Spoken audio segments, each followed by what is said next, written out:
Olá, meus queridos irmãos, graça e paz da parte de nosso Senhor e Salvador Jesus Cristo.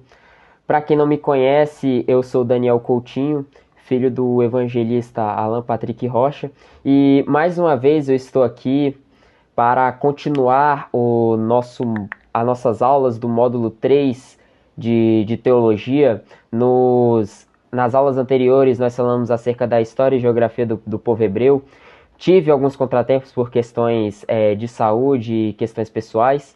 E estamos aqui para continuar a matéria do nosso módulo 3 de teologia. Agora falando acerca da história eclesiástica ou história da igreja. A primeira aula vai girar em torno aqui da página 87 até 96. E iremos ler tópicos como a introdução, o conceito da história e por aí vai. Mas que essa aula venha a ser bem proveitoso para a honra e glória de nosso Deus, nosso Senhor Jesus Cristo. A leitura de introdução vai dizer o seguinte: quando trata de escrever este curso destinado a apresentar em um número limitado de páginas a história da igreja de uma instituição que existiu durante 20 séculos, que se ramificou por todos os continentes da Terra, que contou em seu seio grandes dirigentes e cujo poder exerceu influência em milhões de pessoas, então, o primeiro requisito é alcançar uma perspectiva certa, isto é, a capacidade de reconhecer quais foram os acontecimentos e os dirigentes de principal importância, a fim de que eles se destaquem na narrativa, tal como montanhas nas planícies, e bem assim para omitir tanto que se referem a fatos como a homens de importância secundária, sem se considerar a aparente influência que eles exerceram na época. As controvérsias acerca da doutrina de difícil interpretação, que tumultuaram sucessivamente a Igreja, provocando profundos cismas, parece ser em sua história atualmente de pouca importância.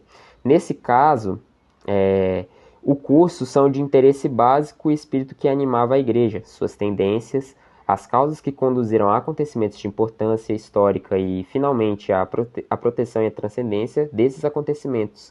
Dois grupos diferentes foram levados em conta na preparação dessa folha, tendo em vista adaptá-los aos desejos do aluno. Esta obra foi planejada cuidadosamente de modo que as divisões e as subdivisões se apresentam com detalhes do início de cada período geral. Procuramos fazer uma narrativa uniforme, não interrompida. Pelos títulos de tema, apresentar essa obra em estilo ameno e interessante, e um curso que seja exato em suas declarações e que nele se destaquem os acontecimentos de maior evidência e os mais ilustres, que é a história da igreja. Então, o que acabamos de ler aqui, meus amados irmãos, foi a introdução, né, do que trata a história da igreja, e falamos aqui que iremos fazer uma aula, né, narrativa de um jeito mais simplificado, que dê para melhor entendimento, e para os amados irmãos entenderem melhor o que é a história eclesiástica. O conceito de história, né, lendo aqui o tópico, diz o seguinte: a palavra história vem do vocábulo grego história e do latim história, que segundo o dicionário Aurélio significa narração dos fatos notáveis ocorridos na vida dos povos em particular e na vida da humanidade em geral. Pode-se dizer também que a história é um conjunto de conhecimentos adquiridos através da tradição por intermédio dos documentos, relativos à evolução do passado, à luz dos dados colhidos, pressuposto do historiador e de cima da opinião do seu tempo, além do elemento da liberdade e da vontade humana. A história da igreja, portanto, é o relato interpretado baseado em dados organizados e reunidos pelo método científico a partir de fontes arqueológicas e documentos. Então, né, lemos aqui um pouco, né, sobre o significado etimológico, né, da palavra história, e nesse caso iremos estudar acerca da história da igreja, né, baseado em fontes arqueológicas e documentos. Lendo o tópico aqui sobre importância da história da igreja, diz o seguinte: a história da igreja tem uma grande importância no cristianismo do presente século, pois ela nos faz saber os atos e atitudes ocorridas na vida daqueles que deram os primeiros passos na zona da nova fé. E é através da história da igreja que é de compreender o valor da grande herança que nos foi legada pelos nossos antepassados e que nos serve de inspiração para continuarmos no mesmo ideal em que viveram. A história da igreja nos ajuda a compreender melhor o presente através de grandes lições do passado. também oferece edificação, inspiração ou até mesmo entusiasmo, né? Que estimula uma vida espiritual elevada. O apóstolo Paulo cria que o conhecimento do passado ajudava na fé cristã. Aquele que estuda a história da igreja nunca se isola em uma determinada denominação, porque passa a compreender melhor a unidade do corpo de Cristo através dos séculos. Tal estudante se torna mais flexível com que se diverge em certas questões que não têm fundamentos doutrinários.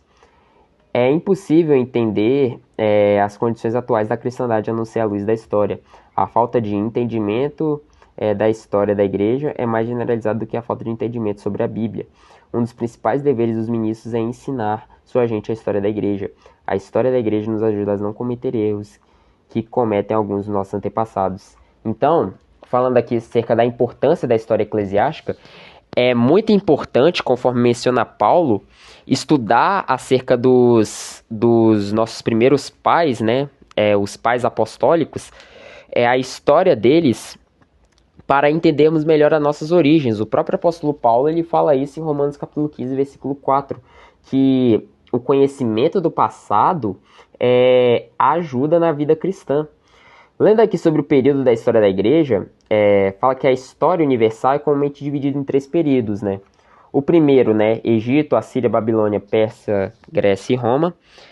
O período medieval, da queda de Roma e a descoberta da América. E o período moderno, que é do século XV até hoje.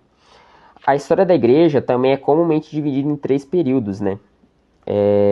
Período antigo, né, que é o do nascimento de Cristo até Gregório I o Grande, que vai do ano 4 a.C. até o ano 590 depois da Era Comum.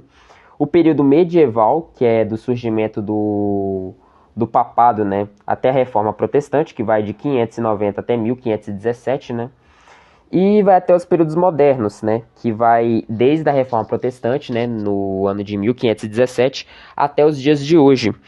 E também os grandes acontecimentos da história cristã servem como pontos divisórios e cada um deles assimila um término de uma época e início de outra, né? Os períodos da história eclesiástica vai se dividir entre 6 principais, né?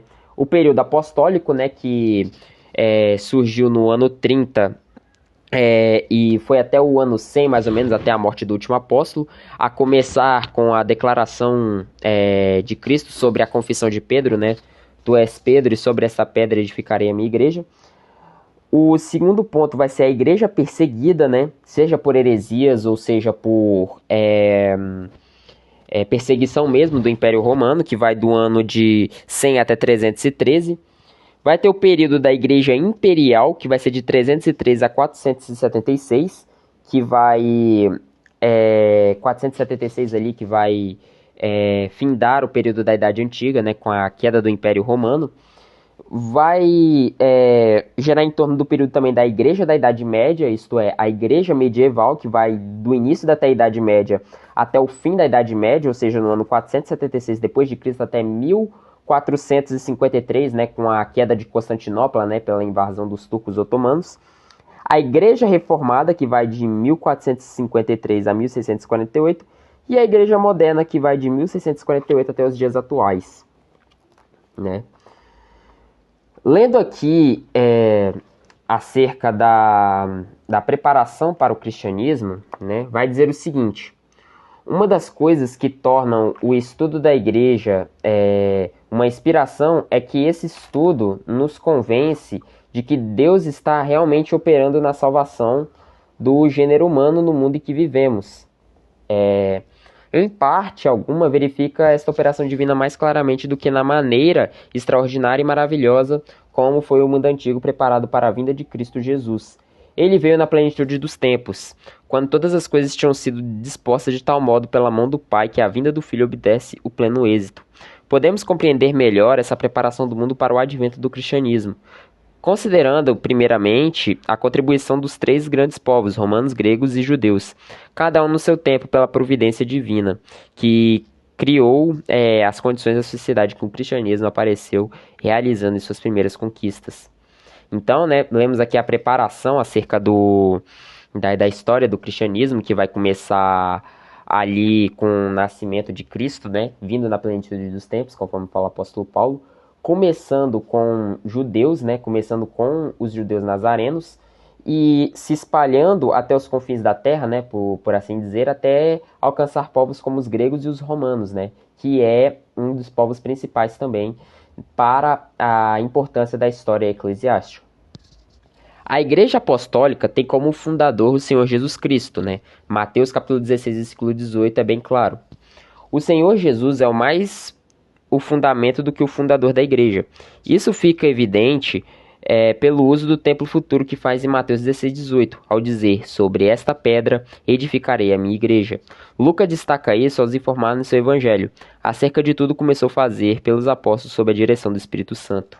Então, né, como lemos aqui, a origem da Igreja Apostólica tem como a pedra angular, a pedra fundamental, o Senhor Jesus Cristo, por intermédio da confissão de Pedro, que tu és o Messias, o Filho do Deus vivo. Agora iremos falar do início, né, da igreja, né, que vai começar no dia de Pentecoste, que vai dizer o seguinte: num certo sentido, a igreja cristã teve seu nascimento quando o Senhor Jesus chamou seus primeiros discípulos. Os homens que se convertiam pela pregação de Cristo começaram a segui-lo e a se reunirem em Cristo. De modo natural, formou-se em torno de Jesus, tendo como pessoa central um agrupamento que foi o início da igreja.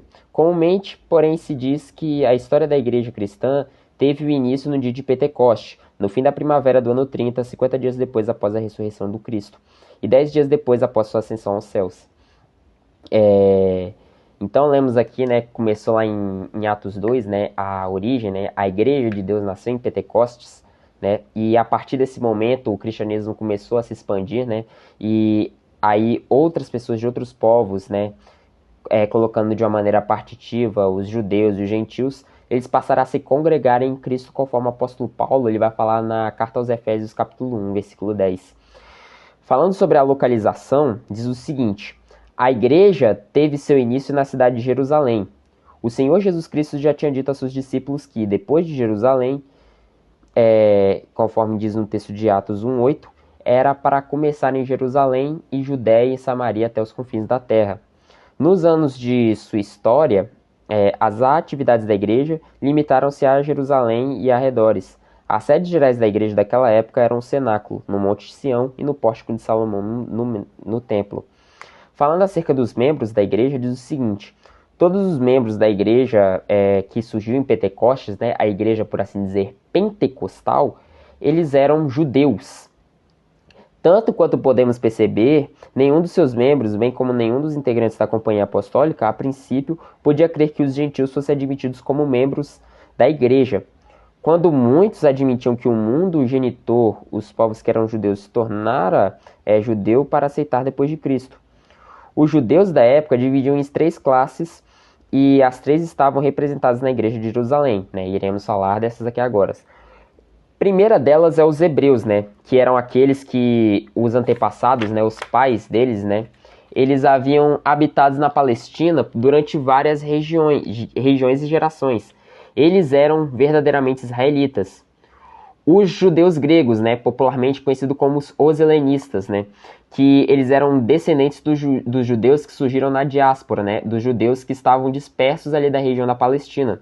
Isto é, judeus cujo lar estavam em terras estrangeiras. Muitos desses judeus haviam se estabelecido em Jerusalém ou na Judéia e haviam formado sinagogas para atender às suas várias nacionalidades. Terceiro, os prosélitos do judaísmo. Eles eram pessoas que não eram descendentes de judeus, os quais renunciaram ao paganismo, aceitavam a lei judaica e passavam a pertencer à igreja judaica, recebendo o rito da circuncisão. Os prosélitos que se convertiam posteriormente, os conhecidos como os devotos ou temente a Deus, eles eram gentios que deixaram de adorar ídolos e frequentavam as sinagogas, porém sem participarem dos ritos judaicos, nem se propunham a observar as minuciosas exigências judaicas. Então vemos aqui que é dividido em 3 principais, né, que é os hebreus, os helenistas e os prosélitos. A contribuição dos gregos, né, lendo aqui o tópico, diz o seguinte: Ao surgir o cristianismo, os povos que habitavam as regiões do Mediterrâneo tinham sido profundamente influenciados pelo espírito do povo grego. Colônias gregas, algumas das quais com centenas de anos, foram amplamente disseminadas ao longo das costas de todo o Mediterrâneo com seu comércio. E os gregos foram a todas as partes do império. A sua influência espalhou-se e foi mais acentuada nas cidades e países que se constituíam os mais importantes centros do mundo de então. Tão poderosa foi a influência dos gregos que os denominamos, né, de greco-romanos. Este mundo tão antigo porque Roma governava politicamente pelos gregos. Os romanos conquistaram os gregos politicamente, mas os gregos conquistaram os romanos culturalmente. Então vemos aqui, né, que o cristianismo ele surge nessa influência greco-romana, né? E esse sistema, né, seja político, seja cultural, era predominante na época, né? Ao ponto de Roma governar politicamente os gregos e os gregos governarem culturalmente os romanos. Lendo aqui sobre o incentivo da cultura grega, né, da filosofia grega, né, vai dizer o seguinte: por muitos séculos antes da era cristã, os gregos eram detentores da vida intelectual mais vigorosa, mais desenvolvida no mundo. Problemas sobre os quais os homens sempre cogitavam, a origem e o significado do mundo, as existências de Deus, levaram os gregos a fazerem muitas pesquisas filosóficas como nenhum outro povo, pois o grego era o homem dos sentidos e dos sentimentos. O raciocínio e a curiosidade dessa gente desenvolveram-se ao máximo. Isso se resultou em que o grego típico tornou-se um homem vivaz, inquiridor, polemista, ansioso por falar em assuntos profundos e coisas que relacionavam como o céu e a terra. A influência dos gregos levaram outros povos a pensar, né, por assim dizer. É fácil compreender o resultado do contato grego com outros povos. A sua influência estendeu-se por toda a